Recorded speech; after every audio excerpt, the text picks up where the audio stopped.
Hola, ¿qué tal? Mi nombre es Diego Guerrero. Bienvenidos a Derecho a Debate TV. El día de hoy vamos a hablar de un tema muy interesante, biocultura. Un tema que se encuentra vinculado con el derecho y con otras disciplinas como la biología. Pero para conocer más de este tema, vamos a escuchar la opinión de Michelle Carrillo. Michelle, vamos contigo. Hola Diego. Amigos, el día de hoy vamos a tocar un tema súper importante, biocultura. ¿A qué nos referimos con este término? Nos referimos al sistema de relaciones que el ser humano, a través de todo su desarrollo histórico y social, a través de miles de años, ha establecido de forma estrecha con el entorno. La biocultura la podemos estudiar desde diferentes perspectivas. Una de ellas es la biología humana, a través del análisis de factores, por ejemplo, con perspectiva de género, edad, educación e incluso a través de las explicaciones tradicionales de los pueblos originarios. ¿Por qué es importante escuchar estos saberes ancestrales? Bueno, actualmente seguramente por ahí lo han visto, que en alguna noticia o en algún foro que estamos atravesando por la denominada sexta extinción masiva de especies. Pero esto, más allá de ser un tema estrictamente ambiental, en realidad es el reflejo de una crisis social profunda, derivada a través de un modelo económico extractivista de usufructo de la naturaleza. Necesitamos recobrar y reconfigurar nuestra relación con el entorno. En ese sentido, el día de hoy me gustaría que justamente nuestros especialistas nos hablaran de, por ejemplo, la agroecología o los sistemas agrícolas tradicionales como la milpa y las implicaciones que la biotecnología tiene cuando incide en las comunidades de los pueblos originarios. Entonces, bueno, pues vamos de regreso, Diego. Muchas gracias, Michelle, por tus comentarios. Y ahora vamos a conocer a nuestros invitados.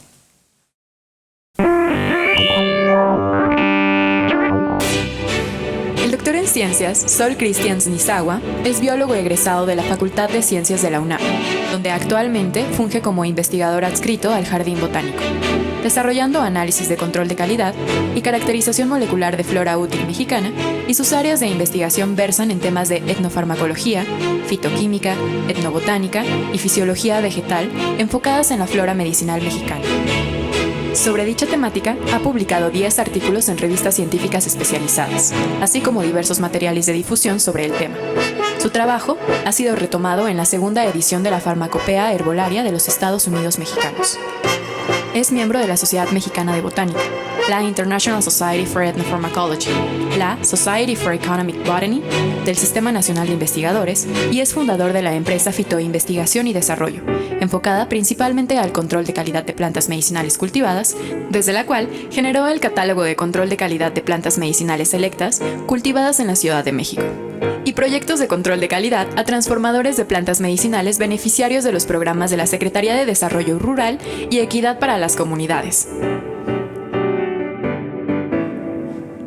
Por su parte, la doctora en Derecho Ambiental Rosalía Ibarra Sarlat realizó su licenciatura en Derecho en la Facultad de Derecho de la UNAM, su diplomado en Derecho Ambiental por el Ilustre Colegio de Abogados de Madrid y el doctorado en Derecho Ambiental por la Facultad de Derecho de la Universidad de Alicante, España, titulada con nota sobresaliente cum laude.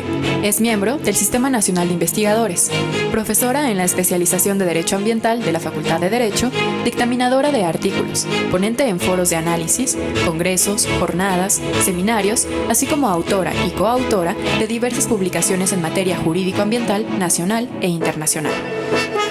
Actualmente es investigadora en el Instituto de Investigaciones Jurídicas de la UNAM, donde además coordina el diplomado en Derecho del Cambio Climático y Gobernanza, cuyo carácter es internacional y multidisciplinario.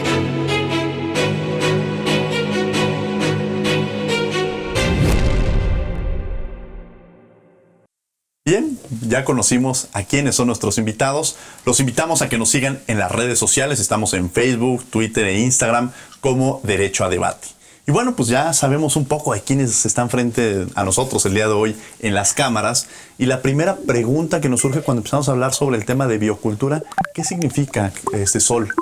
¿Qué podemos entender por biocultura? Bueno, desde el punto de vista que nosotros biología lo manejamos, es realmente esta interfase entre biodiversidad y cultura. ¿Biodiversidad? ¿Qué es la biodiversidad?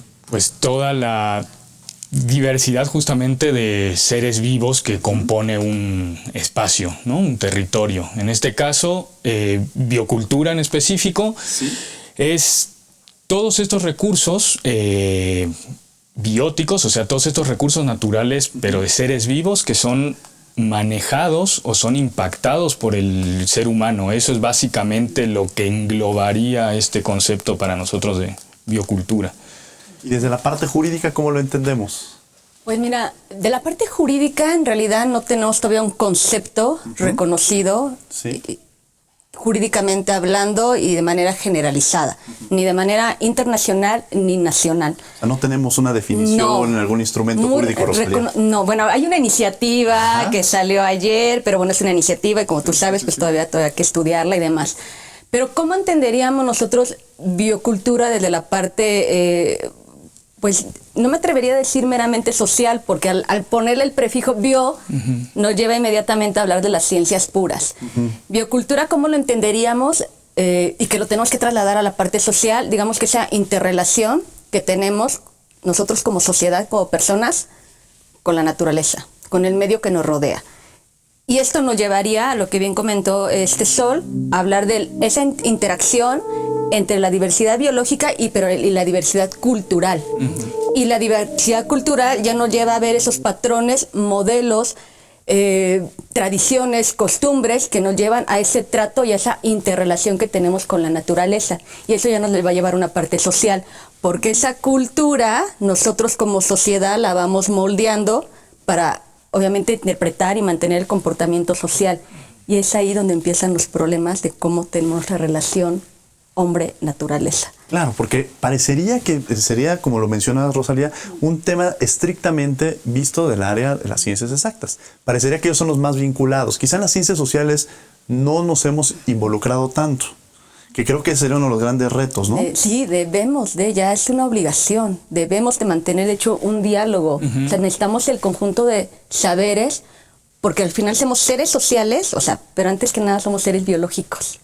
Entonces somos biológicos, nos manejamos en una sociedad, necesitamos esa interacción de saberes porque estamos en un sistema complejo. Y eso obviamente tú lo conoces más, por supuesto. ¿Y para qué sirve solo entonces hablar de estos temas o por qué son importantes estos temas? Bueno, yo creo que la primera importancia de este tema básicamente es el país en el que vivimos. Creo que este tema toma una gran relevancia si pensamos que México es justo un país que está combinando una gran diversidad cultural con una gran biodiversidad. O sea, creo que es muy conocido esta frase que México es un país megadiverso. Claro. Se habla mucho por todos lados y justamente la conjunción de esa diversidad con esta diversidad que hay de distintas culturas, no sé, vistas por ejemplo, no sé en derecho a lo mejor cómo funciona, pero creo que definiéndola como esta diversidad de lenguas, por ejemplo, que están dentro del país, y cómo todos esos grupos humanos moldean y modulan estos recursos naturales, esa es donde gana mucha importancia, porque creo que ahí se conjugan una serie de cuestiones políticas, sociales y obviamente en materia de biodiversidad y conservación. Ahí es donde confluyen todos estos conceptos. ¿Algún ejemplo que nos pudieras dar para quienes nos están viendo de qué es la biocultura o algún ejemplo en el cual lo pudiéramos ver de forma más visible de alguna manera? Bueno, creo que un buen ejemplo a lo mejor es el maíz en nuestro país. O sea, México es sitio de origen y diversificación del maíz. Claro. Esta diversificación básicamente lo que se refiere es al manejo milenario que los grupos humanos en este país le han dado a ese recurso que es el maíz. Entonces tenemos una gran diversidad de maíces adaptados a distintos tipos de clima, adaptados a distintos usos. No es lo mismo un maíz que se cultiva para tortillas que uno que se va a cultivar para hacer pinole o que se va a cultivar para hacer atole. Tiene características, el recurso muy distintas y eso es lo que, más bien, y eso es un reflejo justamente de biocultura. El maíz mexicano es un ejemplo justo del patrimonio biocultural de este país. Ahora, cuando se desarrolla en ciertos lugares, pero de pronto surgen estas figuras como los transgénicos, ¿también es una afectación en el tema biocultural o iríamos por otras líneas?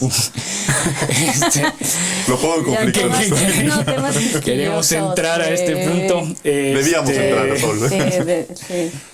Es un tema muy complicado. O sea, voy a moverme un poco por la tangente y no voy a entrar en los transgénicos. Voy a poner un ejemplo puntual de una colaboración que tuvimos en el Instituto de Biología, y fue justamente con una crisis medioambiental muy fuerte que hubo respecto a sequías en la Sierra Tarahumara. Y esas sequías prolongadas provocaron una merma considerable de los maíces nativos de la región. Y la respuesta rápida del gobierno fue llevar una serie de maíces de ayuda, mazorcas de otros lados del país, llevárselos para paliar un poco esta pérdida de sus maíces. Y con lo que se encontraron es con que la gente, honestamente, esos maíces no les sirven para sus platillos, no les sirven para su modo de vida. Y entonces la mejor manera de arreglar eso fue a través de un proyecto que nació en el Instituto de Biología por parte del doctor Robert Bay, y fue apoyado por Fundación UNAM, que se llama, porque todavía sigue vigente, Semillatón.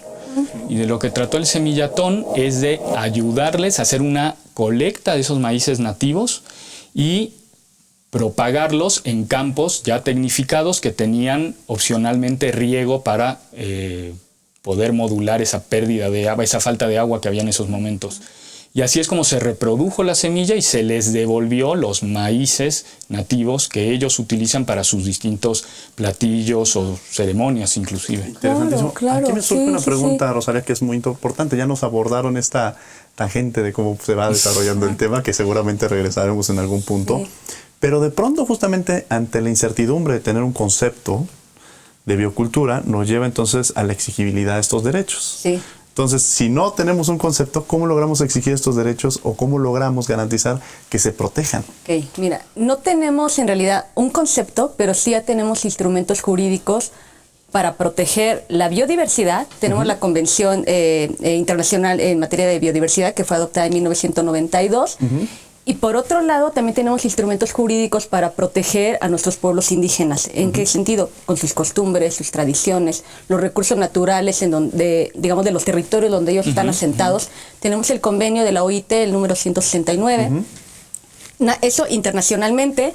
Nacionalmente, pues en nuestra Constitución también tenemos el artículo 2, que es: tenemos que garantizar la libre determinación de los pueblos y comunidades. ¿Para qué? Pues para que ellos puedan aprovechar sus recursos, para que los conserven, para que incluso todo ese conocimiento tradicional que se mantenga, porque es importante. Por otro lado, también tienes, digamos, todo este embalaje que tenemos jurídico para proteger a nuestras comunidades. Aquí el punto es, ¿cuál es la importancia de todo esto? Y yo sí voy a jalar un poquito el tema de transgénicos y también con un ejemplo. Y lo llevo a tema de cambio climático. En materia de cambio climático tenemos ahorita el problema de que justamente nuestros productos, nuestros recursos en materia de agricultura para satisfacer nuestra seguridad alimentaria y los cultivos están en riesgo. Sí. Están en riesgo por el tema de cambio climático. Y empiezan a venir políticas internacionales de implementar la agricultura climáticamente inteligente. Ay, como concepto muy amplio. No, es una cosa que de repente dices, bueno, está muy bien, es para que los cultivos empiecen digamos, ciertos cultivos o granos, etcétera, empiecen a adaptarse mejor, digamos, a los impactos del cambio climático y que esto nos favorezca y no nos ponga en jaque con nuestra seguridad alimentaria. Es implementar tecnología. O sea, por eso, yo cuando ves el concepto en inglés, agricultura climáticamente inteligente, es SMART, o sea, es meterle tecnología. Y es dejar de lado justamente el manejo tradicional de nuestros cultivos. Entonces empiezan a meter tecnología y aquí, ¿quién entra? Justo dentro de esa organización, o sea, aquí participan un montón de empresas, organizaciones internacionales, ONGs, para echar adelante. Viene de parte de la UNESCO, de la FAO, perdón, viene de parte de la FAO todo esto. La idea fue buena, pero cuando empiezan a integrarse empresas, por ejemplo, que se dedican a lo que es a los fertilizantes estos que utilizan agentes nitrogenados, entra Monsanto, que ahora ya pertenece a Bayer. ¿Monsanto? ¿Quién es Monsanto? El que maneja el tema de los transgénicos. Okay, sí. Ajá, entonces ellos empiezan a integrarse en esta agricultura climática inteligente junto con la FAO, entonces ahí como que se pierde el objetivo principal. Esto entonces empiezan a plantear de que esta no es la mejor idea, porque entonces se empieza a hablar de que, bueno, entonces que entren los transgénicos para hacer frente al tema del cambio climático, pero uno de los problemas que presenta también el transgénico es que genera monocultivo. Y el monocultivo rompe completamente con la protección de la biodiversidad. A ver, eso está muy interesante, porque entonces estamos hablando que en sentido, quizá el mensaje que se envía es para tener una mayor alimentación, para obtener mayor productos, una adaptabilidad. Al cambio climático, hacer es la solución, ciertos granos más resilientes, claro, etcétera. Pero del otro lado de la moneda, que es la parte que quizá no se difunde o no se dice, hay una serie de cambios que son importantes, en donde las comunidades, ¿qué papel juegan? Entonces, tener que ser dependiente a comprar los granos de Monsanto, por ejemplo. Claro. ¿Y son incorporadas a las comunidades o son segregadas y entonces entran las grandes transnacionales y empiezan a participar directamente? Exacto, y ahí vemos con los conflictos jurídicos, ¿no? Porque tenemos que darles el derecho a la participación, a la información. Entonces, versus a este esquema, así como ejemplo, hay quienes decimos, no, ¿por qué no volteamos a ver, ya vamos al tema de biocultura, ¿por qué no volteamos a ver a la agroecología? Los sistemas tradicionales de toda la vida, el manejo de la agricultura con esa cultura milenaria, de las comunidades que ellos tienen policultura para fomentar esa variedad de cultivos. Entre más culturas y tradiciones tengamos, obviamente fomentas más también la diversidad. ¿Se están perdiendo, Sol? Tú constantemente seguramente estás en el campo y estás viendo o investigando sobre esas vías. ¿Se han ido perdiendo, se han ido construyendo, se han ido modificando? ¿Qué está pasando? Esto es algo que se va modificando constantemente, o sea, porque históricamente el llegar hasta estos granos especializados ha sido un proceso dinámico y continuo. Realmente hay en algunos sitios pérdidas, eso es cierto, pero también hay mucho intercambio todavía de germoplasma entre los agricultores. ¿Germoplasma? ¿Qué es eso? Germoplasma, mucho intercambio de las semillas, generalmente. Todo ese material y esa diversidad, porque ese es otro tema, diversidad genética que existe en estos granos de maíz o en estos cultivos, todo eso está contenido al fin y al cabo, todos los genes en las semillas. Entonces ese intercambio de semillas que puede haber entre los agricultores realmente les permite hacer frente a estos retos del cambio climático. Y concuerdo totalmente contigo de que antes de ingresar una tecnología de afuera que responde a otro paradigma de agricultura que no es el nuestro, dependencia. Aquí está, volteando a ver el patrimonio biocultural justamente de nuestro país, está la respuesta a poder hacer frente y tener esa resiliencia ante el cambio climático. Sí, totalmente. No creo que necesitemos eso. Quiero pensar que es algo también que se está entendiendo mejor en este momento, dado las figuras que encabezan ciertas secretarías claves. A ver, yo quiero que entres a esa parte. ya aprovechando ese comentario que haces, debido a que hay ciertas secretarías. ¿A qué te refieres con esto? Por ejemplo, la Secretaría de Medio Ambiente, Semarnat. El titular hoy en día es Víctor Toledo y es probablemente es el principal impulsor del justamente el conocimiento ecológico tradicional y de este concepto de patrimonio biocultural. Entonces, hay una manera distinta, creo, de pensar las cosas hoy en día como para poder hacerle frente a cuestiones agrícolas. Simplemente, no es tan simple, pero uno de los, a lo mejor, problemas es la instrumentación, ¿no? Justo de la que hablabas hace un momento. Esa me preocupa. O sea, la instrumentación, regreso a esa parte. Sí. Tenemos la Constitución, el convenio 169 de la OIT. O sea, me parece que son de alguna manera ciertos instrumentos, pero todavía faltan. Nos falta me parece mucho que se quedan como muy en el aire, ¿no? Sí, nos falta mucho la buena implementación, justamente hacer efectivo el derecho a la información, a la consulta previa informada. O sea, que todo consulta previa informada. Sí, o sea, que todo eso viene del convenio, el convenio 169, o sea, consultar a las comunidades, o sea, porque ellas tienen el conocimiento. Y esto realmente está vinculado muy fuertemente si es que queremos hacer frente a la crisis ambiental que hoy nos aqueja, o sea, en todos los contextos. Vamos a escuchar las voces universitarias. No te quiero quitar la palabra porque además quiero que nos platiques precisamente sobre esto de la consulta previa informada. ¿Qué sabe nuestra comunidad? Vamos a investigar cómo han aprendido, cómo han entendido este tema de biocultura, que yo estoy aprendiendo mucho el día de hoy. Estas son las voces universitarias.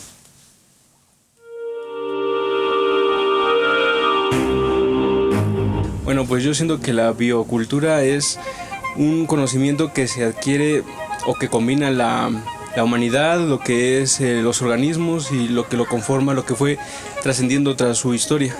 Siento que la biocultura tiene que ver más básicamente con esto de las tradiciones y todo lo que se conforma con tu entorno. Bueno, la biocultura yo la entiendo como un conjunto de personas que tienen distintos tipos de creencias y de culturas, y entre ellas conforman más bien el conjunto de todas ellas es lo que conforma la biocultura. Nosotros como personas somos entes biológicos y a partir de ahí nosotros captamos lo que hay a nuestro alrededor. Con esto recaudamos información para saber acerca del medio y sobre nosotros mismos. Bueno, yo lo enfocaría un poco en la preocupación ambiental, o sea, la cultura que viene pues de saber lo que tienes que cuidar y cómo cuidarlo, en dado caso el medio ambiente, por ejemplo. La biocultura considero que es una parte que da vida a la cultura misma del individuo y la conforma, no sé, tal vez todo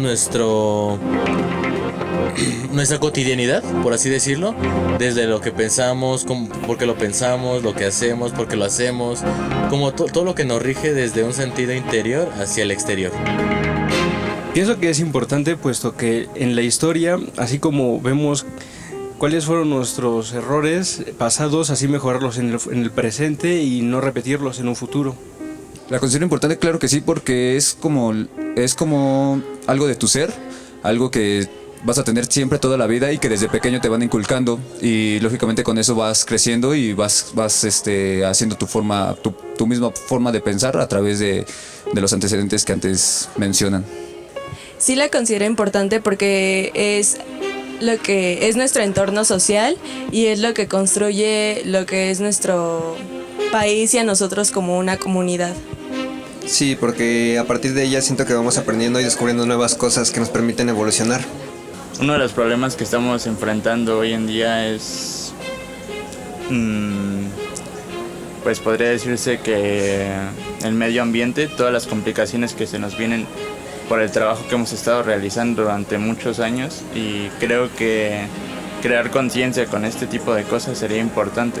Claro que sí, la considero muy importante porque gracias a eso es que que nuestra sociedad es que se formula y tiene un engranaje en el sentido que va girando y va en un sistema en el sentido de que va evolucionando tal vez, o tiene una mejor dirección, pero también hay cosas que deberíamos de cambiar en nuestra biocultura porque hay cosas que no son las correctas tal vez.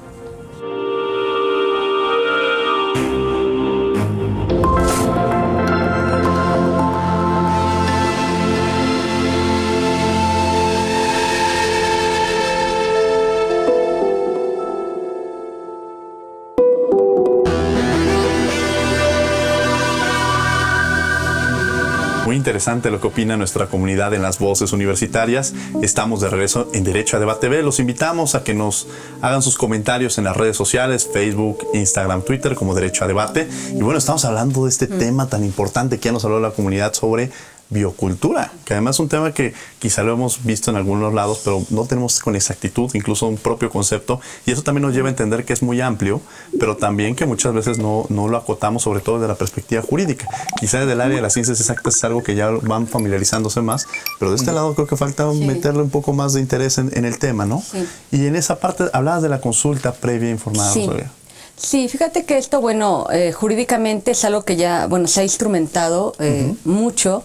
Sin embargo, nos falta mucho el tema de una eficaz implementación.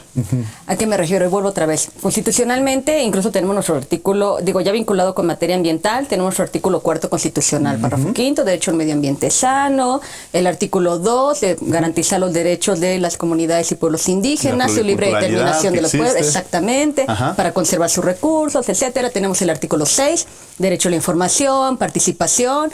el artículo 17, el acceso a la justicia y todo eso, incluso nos vamos a instrumentos internacionales, ¿no? Que bueno, México no ha ratificado el acuerdo de Escazú, que justamente lleva a implementar el derecho a la información, participación y el acceso a la justicia. Ok.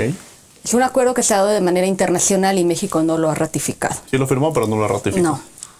¿Cuál es el punto? También es cierto que es, bueno, ok, digamos que lo ratifica, pero ese no es el problema. O sea, no nada más de tenerlo en papel y firmar, no que realmente se haga efectivo, porque constitucionalmente lo tenemos. Claro, o sea, tú dices, bueno, necesitamos el tratado internacional. Constitucionalmente, nacionalmente lo tenemos. Ya la reforma del 2011 nos permitió llegar a eso, ¿no? Exactamente. Porque ahorita dicen, es que no tenemos el acuerdo de Escazú ratificado. No, pero constitucionalmente ya tenemos esos derechos humanos. O sea, no necesitamos incluso otro instrumento internacional. Obviamente eso daría más fuerza, por supuesto.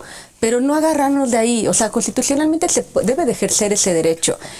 Consulta previa informada. Sí. ¿Esto qué implica? A ver, tenemos todo derecho a información, participación, derecho a medio ambiente. O sea, tenemos que consultar de manera previa, digamos, a esa comunidad en donde, por ejemplo, se va a implementar un megaproyecto y que va a impactar en su comunidad. Una carretera, por ejemplo. Exacto, hacerles saber, consultarle ese proyecto, a ver, ellos qué opinan, o sea, cómo pueden intervenir, cómo incluso les va a impactar. De hecho, fíjate que eso está pasando cuando no se hace bien la consulta previa e informada. A veces por eso hay mucha negativa a ciertos proyectos, por ejemplo, con el tema de las energías renovables. Cuando se ha implementado las eólicas, si tú no le informas previamente a la gente qué significa, para qué es, por eso mucha gente a veces no lo acepta. Pero tienes que explicarle, y obviamente, a su vez, si vas a implementar un megaproyecto de este tipo, también qué co-beneficios van a obtener ellos, porque también se va a impactar su comunidad. Entonces eso es informarles previamente, hacerles la consulta previa, pero también informarles, hacerles saber qué implica determinado proyecto, qué impactos va a tener y además incluso cómo van a beneficiarse ellos o cómo van a participar también dentro de esos megaproyectos. Esa es la parte que nos está fallando. ¿Sabes? Las consultas, o sea, realmente no se hacen. Son consultas como, bueno, se hacen, pero como muy... Y no tienen obligatoriedad. Sí tienen obligatoriedad, pero son como consultas muy, ¿cómo te diré? Ponen de repente consultas en las páginas de internet. A ver, nuestras comunidades no tienen acceso a internet. Y contestan 3, 4, 5, a lo mejor quien pueda. O no se le consulta a toda la comunidad, que eso es importante. Además, también, exacto, a determinados sectores. Bueno, supongo que en derecho agrario es complicadísimo explicar, pero... solo se le consulta a los ejidatarios y no a los avecindados, cuestiones por el estilo que llevan a que 5 o 6 personas de la comunidad tomen una decisión por el resto. Y muchas veces consultas que de por medio, en el caso de proyectos de esta índole, tienen un componente económico que no es claro para el resto de la comunidad y solo para un grupo pequeño. Exactamente. ¿Qué sugieres, Sol? O a veces no se consulta a los propietarios nada más de la tierra, que tenemos a veces en derecho agrario y tenemos un problema. Y luego el propietario no está, o el propietario no está enterado, ¿no? Pero es el que se le consulta, porque es el tenedor de la tierra. Que ahí tenemos todo un vacío jurídico y tremendo que no tenemos bien estipulado un montón de Cuando cosas. deberíamos tener una gran importancia sobre el derecho agrario, que sería una de las materias prioritarias, sobre todo por las condiciones en las que se encuentran, y que creo que efectivamente son las materias que quizá ha estado resurgiendo, como tú lo decías, en el tema energético le ha empezado a dar prioridad, pero todavía falta mucho porque empiecen a trabajar y sobre todo los estudiantes de derecho que nos ven, pues que sepan que es un nicho muy importante en el que se puede trabajar, se puede fortalecer y que se necesita. Y que se necesita como país, ¿no? Y que la universidad lo tiene que hacer porque es una de las partes de las responsabilidades sociales que tenemos como institución. Por supuesto. Cuando hacemos una ley, los abogados generalmente empezamos a trabajar en las leyes y dejamos de un lado, no todas, pero muchas veces a los actores, a los que están vinculados. Y ahí te preguntaría precisamente, Sol, ¿qué se tiene que hacer? O sea, en esta parte, bueno, ya dijimos cuál es la problemática, pero llevándolo precisamente al terreno de la realidad de lo que sucede, ¿cómo lo podemos o qué se debería hacer para que pudiera ser efectivo? Yo creo que el punto clave es esto que mencionabas de informado. O sea, que haya una información previa y una información completa. Entonces, pues generalmente como se toman las decisiones de manera racional, es teniendo toda la información sobre la mesa. Entonces, una manera que puede ser muy práctica de llevar y de hacer una consulta realmente previa, informada, es llevar a través de talleres a las comunidades donde se aterricen los conceptos a un lenguaje también que sea comprensible por todo el mundo. Y no solamente se hable de los pros de un proyecto, también se hable de las posibles contras o de los riesgos que hay. ¿Y quién debería informar de esto? Bueno, buena pregunta. Definitivamente la secretaría o las personas involucradas en el desarrollo de ese proyecto tienen que estar presentes. Pero ahí es donde de nuevo retomo esa invitación que haces a la comunidad universitaria, donde la comunidad universitaria, gente que tiene experiencia en las distintas aristas que un proyecto, un megaproyecto puede tener, sean también partícipes de esta explicación a la comunidad. Si es un proyecto que implica energías, pero también va a implicar que eso tiene un generador eólico que va a tener que desplazar una serie de vegetación debajo de este generador, pues tiene que haber entonces biólogos, tiene que haber ingenieros forestales, tiene que haber gente realmente empapada en el tema que dé sus puntos de vista para que ahora sí la comunidad pueda decidir y al final, sobre todo, se respete esa decisión de la comunidad. Sí, que sea real, que no se vuelva como una especie de pantalla de lo que realmente sucede, porque esas consultas previas informadas, los órganos jurisdiccionales ya han hablado al respecto, los no jurisdiccionales hay recomendaciones en torno al tema de que se deben llevar a cabo, respetando esta parte de la cosmovisión de las comunidades, ¿no? De que hay un vínculo estrecho entre las comunidades y el territorio, y que si va a entrar esta parte de, pues de alguna manera una afectación, que ellos tomen la decisión o que de alguna manera estén involucrados, cosa que como ustedes nos dan a notar, no se hace, y en las ocasiones en las que se hace, pues simplemente no es la realidad de lo que está sucediendo, y sobre todo esta consulta que justamente arrope a los verdaderos actores de la comunidad y no a pequeños grupos que al final no se sabe si realmente son los intereses de la comunidad o intereses individuales que llevan atrás de, como usted lo decía, en estas construcciones o demás, pues llevan intereses particulares y no comunales, ¿no? Tema muy interesante. Y justamente en esta parte que decías, cómo informar también, ¿no? ¿Qué mecanismos utilizar, Rosalía? Porque eso me parece muy importante, ¿no? Pues mira, una parte, lo que bien comentaba Sol, el manejo del lenguaje, porque también es cierto, hay proyectos que son súper técnicos. Tú no puedes llegar tú con una comunidad y darles una información que no la van a entender. Pero hay un procedimiento jurídico hay un procedimiento, para poderlo llevar a cabo, es decir, hay un alineamiento, un reglamento que nos diga, estas son las series de pasos que se tienen que hacer, o cada quien hace la consulta como quiera, y esa es hay un determinado número de muestra, o sea, se deja mucho al aire. Me preocupa esa parte. Bueno, es de que es que incluso ahí entras en una parte de lo que se habló de las famosas evaluaciones de impacto social, ¿no? Que de hecho vinieron con la reforma energética y tal, cuando las lanzan no tenían ni idea de cómo hacerlos, o sea, qué lineamientos, qué patrones, o sea, como que todavía no está totalmente bien estipulado cómo hacer esas consultas. Sin embargo, a ver, es claro que la información la tienes que proporcionar, que también, por otro lado, también te lleva a temas de propiedad intelectual, derechos de autor, porque también por ahí se respaldan, obviamente también, pues en estos grandes proyectos tampoco puedes informar todo. Pero si tú me preguntas, o sea, si debe haber algunos lineamientos, así lo hay, debes de respetar justamente incluso los derechos de esas personas, o sea, tienes que partir de ahí.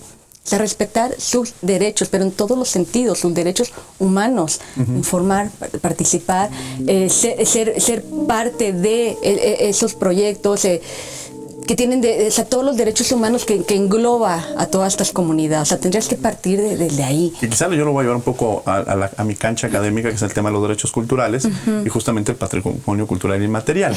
Estas comunidades que hacen que el pozol maya, o sea, esas descubrimientos o creaciones de las comunidades que debería tener una protección en el ámbito de propiedad intelectual, pero que con el argumento de que los derechos colectivos no se logra garantizar o no se logran proteger esos derechos. Es decir, en el tema me parece que, salvo su mejor opinión, muchos de los temas se quedan en el aire, sobre todo en la protección. O sea, la forma de garantizar estos derechos. Porque siempre hay, por estos intereses, por lo que vemos un tema, y por lo que estamos viendo, es un tema que está vinculado con, va a parecer, pero sí con intereses muy ajenos a las propias comunidades, intereses de grandes transnacionales o de grandes empresas o de grandes actores, que lo que último que les importa es esto, ¿no? Sol, ¿un poco pasa ese escenario?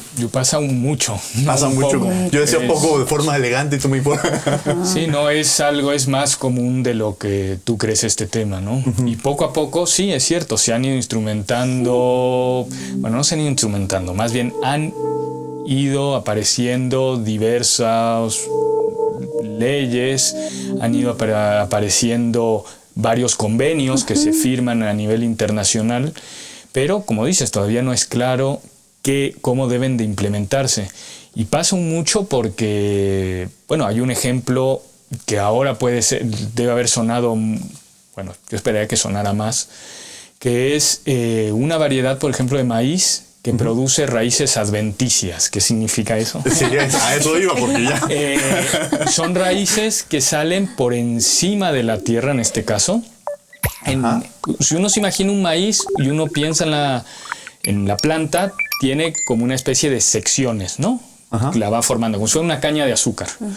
Y en el medio de cada sección, sobre todo en la parte inferior, cercana a la tierra, produce raíces que no están enterradas, que son aéreas, y estas raíces aéreas están recubiertas de un mucílago, de una especie de gel, que tiene la propiedad de albergar bacterias nitrificantes, o sea, puede absorber o puede captar mejor nitrógeno, y eso inmediatamente implica en un mayor, se traduce en un mayor rendimiento de la planta.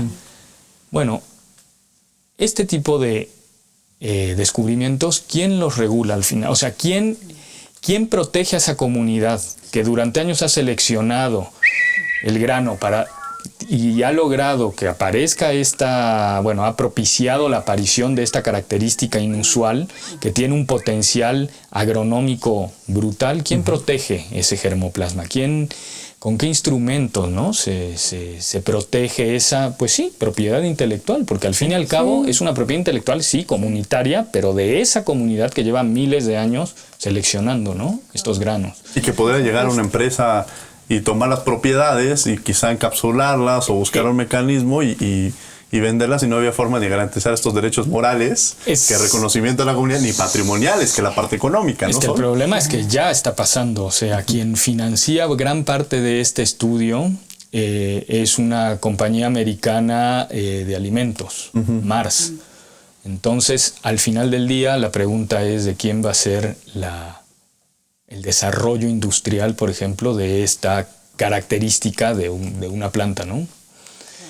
Entonces sí, tenemos justamente que actuar muy rápido en colaboración con los abogados del derecho mexicano para realmente estar ya sobre papel escrito estos instrumentos, ¿no?, que nos permitan proteger todo este conocimiento tradicional.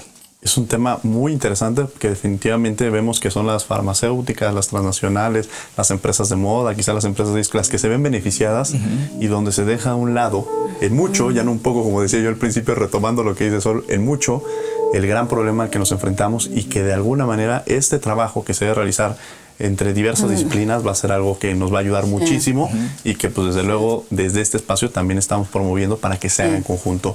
Vamos a descubrir un derecho el día de hoy. Estos son Descubriendo tus Derechos, y regresamos a las cámaras de Derecho a Debate.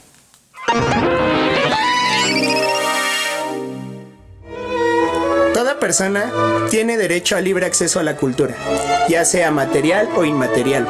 Y lo que entendamos por cultura. Aquí se encuentran también el derecho al arte y la ciencia, en los cuales queda prohibida además todo tipo de censura. Las autoridades, en el ámbito de sus competencias, protegerán el libre acceso, desarrollo y difusión de estos derechos. Claro, es nuestra responsabilidad exigir que se cumplan.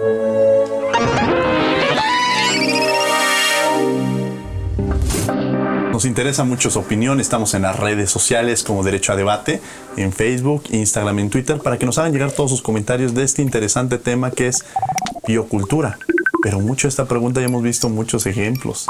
¿Qué podríamos entender, Rosalía, sobre el patrimonio biocultural? ¿Qué es el patrimonio biocultural? El patrimonio biocultural, digamos que hace referencia a todos esos bienes comunes que tenemos. Bienes comunes en donde participan pueblos y comunidades indígenas.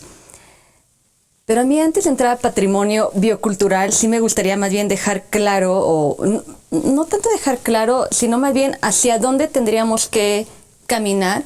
Sí que queremos realmente hablar primero de una biocultura y después le ponemos patrimonio. Le ponemos el apellido que queramos. Exacto, sí. Ok. Creo que si queremos hacer frente a todos nuestros problemas ambientales que tenemos, a tratar de resolver todas esas problemáticas jurídicas que tenemos para la protección de nuestros recursos naturales, hacer partícipe a las comunidades, exactamente, tenemos que cambiar nuestro paradigma por completo. Tenemos que cambiar el chip si es que queremos entrar realmente a hablar de una biocultura. Biocultura no entendida como una moda Porque también a veces se pierde, ¿no? Parece de que ya todo es bio, no hay que poner... No, porque las modas pasan, son pasajeras. Tenemos que cambiar, digamos, nuestra manera de pensar, nuestra relación como seres humanos con la naturaleza. ¿Cómo lo podemos hacer? Como respetando ser parte de... Esto ha cambiado mucho obviamente desde civilizaciones antiguas. Antes considerabas parte de la naturaleza. O sea, realmente ciertos, incluso las montañas a lo mejor eran consideradas como deidades. Por ejemplo, los toltecas lo tenían consideradas como unas deidades, determinadas montañas. Ciertos animales eran divinidades. Todo esto ha ido evolucionando. O sea, eras parte de la naturaleza. Ahora, ¿qué fue con cómo se fue cambiando todo esto? Una visión antropogénica de que ya no eres parte, sino que dominas. Y entonces la naturaleza te sirve. Es como un medio para explotar y para satisfacer tus necesidades. Es ahí donde nos hemos equivocado en el camino. Y ahí es donde podemos retomar biocultura, o sea, vincular justamente toda nuestra naturaleza, todos los recursos biológicos o biodiversidad, genes, especies, ecosistemas, pero obviamente con nuestro modo de vida, o sea, la cultura, nuestro modo de vida, nuestros hábitos. Una conciencia ambiental. Exacto, pero nuestra relación con la naturaleza, no de dominio, sino que somos parte de... La naturaleza no es nuestra enemiga, es nuestra aliada. Entonces ahí es donde tenemos que trabajar. Y eso suena ahorita, a lo mejor puede sonar un poco hasta romántico, pero jurídicamente ya está trascendiendo. Y me voy a la Constitución de Ecuador, que ahí empezamos a hablar de los derechos de la naturaleza. O sea, ya vamos a jurídicamente, no en el plano moral, ético, no, porque sí tenemos que cambiar esa visión que tenemos con la naturaleza, porque somos parte de, y somos parte de un sistema, y no podemos seguir viéndolo como algo ajeno. Y nos lleva ya a temas jurídicos, derechos de la naturaleza, no derechos sobre la naturaleza, derechos de la naturaleza. Voy a retomar la pregunta que te hacía sobre el tema del patrimonio biocultural, Sol. ¿Qué podemos entender sobre este patrimonio biocultural? Pues yo pensando un poco en esto que acabas de decir y retomando el tema de patrimonio biocultural, realmente yo creo que una clave es reivindicar el conocimiento. Reivindicar el conocimiento tradicional. La gente tiene que entender y sentirse orgullosa, los campesinos de nuestro país, de que esa manera en la que siembran su maíz, esa manera en la que hacen milpa, que eso es un ejemplo justo de un sistema integral completamente entre varios cultivos que están sembrados conjuntamente y cada uno le aporta a otro un elemento distinto que lo hace ser tan rico y tan productivo. Todos esos conocimientos, todo eso es patrimonio biocultural. La manera en que en algunas otras partes del país, por ejemplo, se dejan ciertos árboles para hacer sombra en los cultivos. ¿Por qué se eligen esos árboles y no otros? Todo ese conocimiento que se va transmitiendo de generación en generación de cómo se maneja el medio ambiente, todo eso es patrimonio biocultural. Y yo creo que en la medida de que todos los actores se sientan orgullosos y nosotros como una sociedad un poco más alejada, urbana de eso, lo conozcamos primero y después lo reconozcamos esas labores, yo creo que en la medida de que eso suceda, es que vamos a encontrar la respuesta a un montón de estas problemáticas que hemos planteado al inicio. O sea, otro de los patrimonios que tiene México y que se tiene que sentir muy orgulloso de tenerlo es el patrimonio biocultural, que creo que sí cada vez, y creo que es mucho parte del por qué estamos hablando de este tema hoy día, es que cada vez lo oímos más ese término. Entonces entenderlo como eso, entenderlo como todas las formas en las que los seres humanos y en específico las pueblos indígenas o pueblos originarios de nuestro país manejan la naturaleza, cómo ellos impactan sobre la naturaleza, qué uso hacen de los recursos, de qué manera los utilizan. Todo eso es lo que tenemos que considerar como patrimonio biocultural de México y lo que nos tenemos que sentir muy orgullosos y pregonar alrededor del mundo, ¿no? Ahora, ese es un tema muy interesante porque generalmente hay temas que se los podríamos dejar a las instituciones de gobierno, ¿no? O sea, de alguna manera hay temas que son exclusivamente para ellos. Pero el tema ambiental, el tema biocultural es un tema que nos compete a todos. O sea, cada uno desde su trinchera tiene una gran responsabilidad. Desde la academia estamos cumpliendo con esa responsabilidad, Rosalía, o qué se está haciendo en torno a la academia desde la parte jurídica y después quiero ver desde la parte biológica, ¿no? Sí, fíjate que desde la academia sí estamos trabajando con concientizar, cada vez concientizar más a pues alumnos, a profesores que participan con nosotros en programas académicos. En el Instituto de Investigaciones Jurídicas, bueno, yo en este momento estoy coordinando un diplomado que se llama Derecho del Cambio Climático y Gobernanza, y es multidisciplinario, porque esto no es una cuestión que se va a resolver con abogados nada más, ni tampoco nada más con biólogos, o sea, necesitamos de todos, o sea, ser partícipes todos, ser parte de la solución todos y no del problema. Este enfoque lo tenemos multidisciplinario por parte de los profesores que nos acompañan para dar las sesiones en el diplomado, también como los alumnos.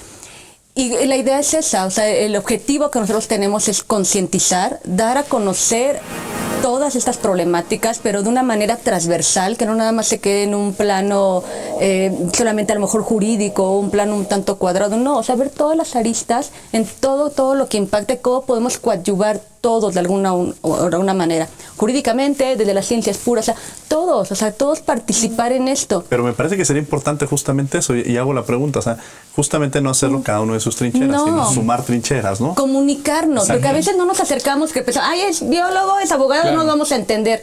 No, a lo mejor profesionalmente sí podemos tener un lenguaje diferente, pero tenemos al final un objetivo en común, ¿no? Que es salvaguardar, obviamente, todos nuestros recursos naturales, buscar un equilibrio. ¿Por qué? Porque está en riesgo, ¿no? Claro. Nuestra Y desde la supervivencia. biología se ha trabajado, o sea, ¿cuál es la responsabilidad que tienen desde la parte biológica para poder concientizar a la sociedad? Porque me parece que es parte esencial. Decían hace rato, entender no al medio ambiente, perdón, no al ambiente, el tema ambiental, desde una perspectiva de que cómo lo utilizo. Sino como parte de nuestra vida. Es un tema de concientización. Sí. Desde la parte de la biología, ¿qué se está haciendo? Pues desde la parte de la biología tenemos desde lo básico, que sería justamente conocer esa biodiversidad, pero ahora esa biodiversidad también entendida junto con estas formas de manejo de la biodiversidad. Pero justo el cambio que está viendo ahora es no quedarnos solamente en enlistar una serie de cuestiones y recopilar el conocimiento, sino poderlo transmitir a la sociedad. Si nos están viendo desde sus casas, ¿cómo podrían trabajar o cómo podrían fomentar o cómo podrían contribuir al tema que hemos abordado el día de hoy de la biocultura? Desde las casas, yo les diría ser un poco más conscientes de los productos que compran. Ver este trasfondo biocultural detrás del producto. No es lo mismo una tortilla de Maseca de tortillería, sí en sus posibilidades económicas está buscar una tortilla hecha con un maíz tradicional de una región en específica de México. No es lo mismo una bebida hecha de manera masiva por una compañía que se dedica a hacer bebidas, que buscar bebidas típicas, inclusive pueden ser destilados, ahora que está tan de moda un montón de destilados, que tengan detrás esa información extra. De qué, por ejemplo, especie de agave fue producido, ¿eso lo maneja una comunidad o es una cuestión plantada en general? O sea, creo que ser un poco más conscientes con los productos que compramos y sobre todo reconocer ese valor agregado que deben de tener estos productos que tienen ese bagaje biocultural detrás. ¿De dónde estamos comprando nuestros productos? Y ahí se abre todo otro debate nuevo de cuánto vale realmente tener una información completa en las etiquetas de los productos que compramos. Y a veces eso es algo también que estamos desde la academia impulsando mucho en las comunidades. Que esos productos que ellos están generando tengan detrás, a través de lo que ellos conocen y de lo que los podamos ayudar, tenga detrás esa información que es extra, es gratuita, es información que ellos ya tenían, pero que es información que al público le dice mucho y que al público que lee esa información le va a poder permitir decidir comprar uno u otro producto y le va a permitir valorar justamente esta conocimiento tradicional y toda esta impronta biocultural que un producto lleva detrás de su manufactura y de su comercialización. Sí, que primero podría ser vamos a consumir al mercado de sobre ruedas, de alguna manera decirlo, que eso sería una forma de contribuir, consumir este tipo de productos y es decir, en estos cambios culturales que se van construyendo, pues estamos contribuyendo de alguna manera. Y de mencionar algo muy interesante, si voy a los clásicos supermercados, pues de alguna manera si tiene la etiqueta que me dice cuál fue el trasfondo, me permitiría a mí como consumidor. Pero no está regulado esto, Rosalía. No hay una regulación respecto al tema que debería existir. Debería de existir. Siempre te cae la pregunta de la falta de regulación. Es que es eso. Todo está en el ser y en el derecho, se vuelve muy complicado. Y volvemos al derecho a la información, etcétera. Pero la información llega sesgada. Claro. De hecho, le quitaron información. Hubo una polémica, de hecho, incluso creo con Zagarpa, algo pasó. Modificaron la etiqueta para señalar que un producto tenía transgénicos y ahora ya no queda claro, ya no te queda claro qué contiene, qué no, y además como, lo pusieron algo como muy técnico, no recuerdo cómo fue el cambio. ONGs, ¿no? Y entonces algo modificó, ¿no?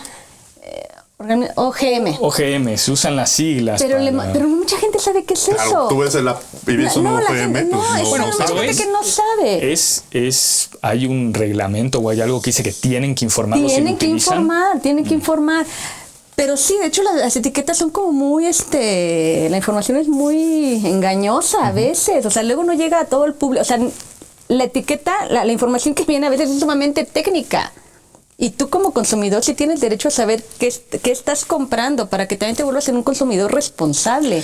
Porque esa es la parte. Por ejemplo, explicar desde el inicio que cuando uno compra un producto y lee los ingredientes, están acomodados en el orden de proporción, ¿no? que tiene el producto. Entonces, si esa parte no entendí cómo que están ordenados. Por ejemplo, tú compras una bebida sabor naranja. Ajá. Y si el primer ingrediente en esa etiqueta dice azúcares, quiere decir que el mayor porcentaje son azúcares. En cambio, si ese producto lo primero que dice es jugo de naranja, lo que estás comprando es jugo de naranja natural. Claro. Y ese tipo de conocimiento del acostumbrarnos a leer los ingredientes y entender que están acomodados en el orden de proporción que ocupan el producto es fundamental. Sí. Claro. Y poca gente también lee lo que... además. Sí, agarramos uno el producto, lo vamos metiendo incluso, porque también es un tema muy importante. Es parte de la cultura y volvemos otra vez al tema. Y también el tema del costo también juega un papel importante, porque muchas veces muchas personas que nos están viendo dicen, a mí me gustaría consumir estos productos. O los orgánicos, ¿no? Los orgánicos. Y de pronto se volvieron esos productos que aumentaron demasiado el precio. No hay una especie, pues por parte del Estado incluso, de crear mecanismos de reducir impuestos, motivar, promover para que todos de alguna manera pudiéramos consumir estos productos, ¿no? Y no existe. O sea, me parece que la responsabilidad sí recae en todos, porque a diferencia de otros temas, como lo he venido mencionando en el programa, el tema ambiental no solamente nos afecta localmente, sino lo que se desarrolla en todo el mundo nos está afectando a estamos todos. En un mundo globalizado. Y no solamente te afecta hoy. Claro. Te va a afectar a largo plazo, que esa es otra cosa muy importante que no se considera. Es que es un tema. Bueno, pues ya nos quedan un par de minutos. Yo quisiera aprovechar con ustedes para que acotáramos en algunos de los puntos que ya hemos dejado en el aire, que sobre todo empujáramos en alguna de los elementos que hemos tocado el día de hoy en este programa. Rosalía, empezaremos contigo. Pues mira, yo quisiera señalar que sobre todo sí tiene que participar aquí las normas, las autoridades, pero también nosotros como sociedad. O sea, también nosotros tenemos que ser parte de ese cambio, porque a veces nada más lo dejamos o a las autoridades, ¿no? O que ellos lo resuelvan. No, también uno. O sea, ahorita que hablamos del tema del consumo, tú también tienes el poder de quien consume, de quien compra. Tú también puedes contribuir a cambiar esas reglas, pero también si tú ejerces tus derechos. Podemos hablar ahorita, decíamos, bueno, ¿qué norma, qué ley? Puede haber muchas, pero si tú como ciudadano no echas a andar esa maquinaria, el derecho va a estar ahí, pero uno tiene que echarlo a andar, tiene que ejercitarlo, exigir tus derechos, acudir a tribunales, acudir a donde se tenga que acudir, pero tú como ciudadano, echar a andar la maquinaria judicial, la que tengas que echar. Solito no se va a echar adelante el derecho, porque sabemos que es así. Entonces, pues eso, que seamos más conscientes y que dejemos de vernos como aislados de este medio que nos rodea. Somos parte de un sistema. Ese es el mensaje que yo dejaría. para concluir? Yo pues justo el tema conciencia concluiría con eso, o sea, estar conscientes que detrás de lo que nos comemos, detrás de las fibras con las que fabrican muchas de la ropa, bueno, siempre que sea de algodón o algo. Sí. Claro. Desde ahí empieza. Claro. Bueno, también. Sí. Pero justo también eso, Ese o sea, es más que favorable, hay una podría historia ser, sí. detrás, o sea, detrás de esos esquites que se van y se comen una tarde en un puesto caminando por la calle, hay toda una historia de por qué ese maíz que se están comiendo llegó a ser el maíz idóneo para los esquites y no otro. Entonces, tomar conciencia y enorgullecerse de eso, de ese patrimonio biocultural que hay detrás de muchísimos recursos naturales de este país. Pues muchísimas gracias, Rosalía. No, al muchas gracias por haber estado con contrario, nosotros. gracias por la invitación. Sol, muchas gracias. Gracias por la invitación. Agradecemos a Michelle Carrillo por sus comentarios. Y bueno, los invitamos a que sigamos en este debate en las redes sociales, a que nos hagan llegar sus comentarios en Derecho a Debate en Facebook, Instagram y en Twitter. Y les agradecemos que hayan estado en una emisión más de Derecho a Debate.